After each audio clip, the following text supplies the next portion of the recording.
মানুষকে সবচেয়ে বেশি জাহান্নামে নেয় কোন জিনিসে? অবাক হয়ে যাবেন। নামাজ না পড়ায় সবচেয়ে বেশি জাহান্নামে নেয় না, রোজা না রাখায় সবচেয়ে বেশি জাহান্নামে নেয় না, ওয়াজ মাহফিলে না আসায় সবচেয়ে বেশি জাহান্নামে নেয় না, দান সাদেকা না করায় সবচেয়ে বেশি জাহান্নামে নেয় না, কোরআন তেলাওয়াত না করায় সবচেয়ে বেশি জাহান্নামে নেয় না।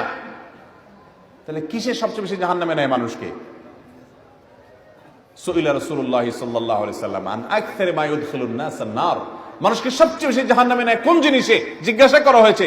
নবীজি বলেছেন দুই জিনিসে, আল ফামু ওয়াল ফারাজ, মানুষের জিহ্বা, মুখ এবং লজ্জাস্থান, এই দুইটা অঙ্গ মানুষকে সবচেয়ে বেশি জাহান্নামে নিয়ে যায়।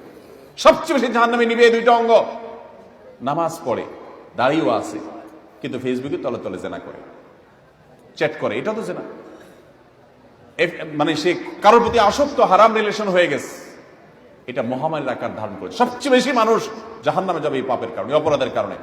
জাহান্নামে যাবেন সেটা তো আখেরাতে, দুনিয়া আপনার জীবন্ত জাহান্নাম হবে এই হারাম রিলেশনের কারণে। আমি ভালো করে সব জায়গায় বলি, নিশ্চিত করে জেনে রাখেন, হারাম রিলেশন করবেন, আপনার দাম্পত্য জীবনে সুখকে আল্লাহ তাআলা হালাল রাখবেন না, এটা আপনার জন্য হারাম হয়ে যাবে।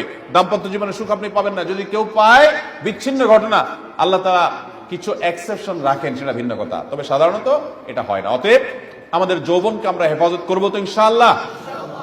আসহাবে কাফের যুবকদের মতো আমরা আমাদের যৌবনকে হেফাজত করার জন্য সংগ্রাম করব, সংকল্প করব। সব যুবক তাদের একটা দুইটার সাথে হারাম সম্পর্ক আছে। আপনি এরকম ঢিলা যুবক হবেন না। আমি এগুলোর নাম দিয়েছি ঢিলা। ঢিলা ঢিলা বুঝেন? যেখানে যেটা দেখছে ওখানে কাইতে হয়ে গেছে, ব্যাস ওর পিছে পড়ে গেছে, এর নাম ঢিলা। আর বলিষ্ঠ মেরুদণ্ড আলা যুবক হলো যে হারাম দেখে সেটাকে না করার মতো ইমানের শক্তি রাখে। চেষ্টা করবো না ইনশাআল্লাহ?